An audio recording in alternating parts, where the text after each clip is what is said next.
Chettinad Cement, 63 years of excellence. Your perfect concrete choice. PMK விருப்ப மனு விநியோகம் தொடர்பாக பாமக நிறுவனர் ராமதாஸ் தரப்பு புகார் அளித்திருக்கிறார்கள். பனையூரில் பாமக அலுவலகத்தில் விருப்ப மனு விநியோகத்தை தொடங்கியிருக்கிறார் அன்புமணி ராமதாஸ். இந்த நிலையில் அன்புமணி தரப்பு விருப்ப மனு விநியோகத்திற்கு எதிராக ராமதாஸ் தரப்பில் டிஜிபி அலுவலகத்தில் புகார் அளிக்கப்பட்டிருக்கிறது. இது பற்றிய விவரங்களை செய்தியாளர் சாலமன் வழங்கிட கேட்கலாம். சாலமன் வணக்கம். தற்போது பாமக நிறுவனர் ராமதாஸ் தரப்பிலிருந்து என்ன குற்றச்சாட்டு முன்வைக்கப்பட்டிருக்கிறது? டிஜிபி அலுவலகத்தில் இந்த புகார் அளிக்கப்பட்டிருக்கிறதுல காவல்துறையால் இந்த விருப்ப மனு விநியோகத்தை தடுத்து நிறுத்த முடியுமா? விவரங்களை பதிவு பண்ணுங்க.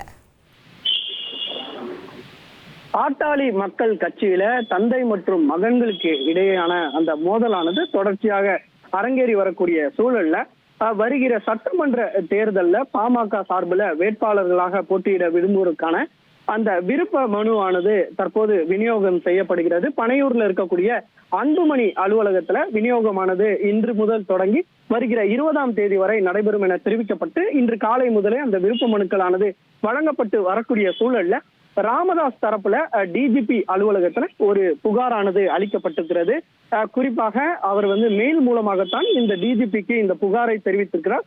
அந்த புகார்ல பல்வேறு தகவலானது தெரிவிக்கப்பட்டிருக்கிறது. அதாவது பாமக அந்த கட்சி தலைவர் அல்லாத அன்புமணி வருகிற சட்டமன்ற தேர்தலுக்கான இந்த விருப்ப மனு பெறுவதை தடுத்து நிறுத்த வேண்டும் என தமிழக டிஜிபிக்கு அவர் இமெயில் மூலமாக அந்த தகவலானது குறிப்பிட்டிருக்கிறார். அது மட்டுமின்றி இவர் விருப்ப மனு என்ற பெயர்ல அன்புமணி பண மோசடி செய்வதாகவும் இது தொடர்பாகத்தான் தாங்கள் தேர்தல் ஆணையம் மற்றும் டிஜிபியிடம் புகார் மனு அளிக்கப்பட்டிருப்பதாகவும் தெரிவிக்கப்பட்டிருக்கிறது. அது மட்டுமின்றி இவர் தொடர்ச்சியாக அன்புமணி பாமகவோட பெயரையோ கட்சியையோ அவருக்கு பயன்படுத்த உரிமை இல்லை எனவும் இந்த விருப்ப மனு அளிப்பதற்கு ராமதாசுக்கு மட்டுமே முழு உரிமை இருப்பதாகவும் இதனால உடனடியாக அந்த விருப்ப மனு வழங்குவதை தடுத்து நிறுத்த வேண்டும் எனவும் ராமதாஸ் தரப்புல ஒரு புகாரானது தெரிவிக்கப்பட்டிருக்கிறது. நாளை நேரில் டிஜிபியிடம் வழக்கறிஞர் அருள் ஒரு புகாரை அளிக்க இருப்பதாகவும் அந்த தகவலானது தெரிவிக்கப்பட்டிருக்கிறது. உங்களுடைய தகவல்களுக்கு நன்றி சாலமன்.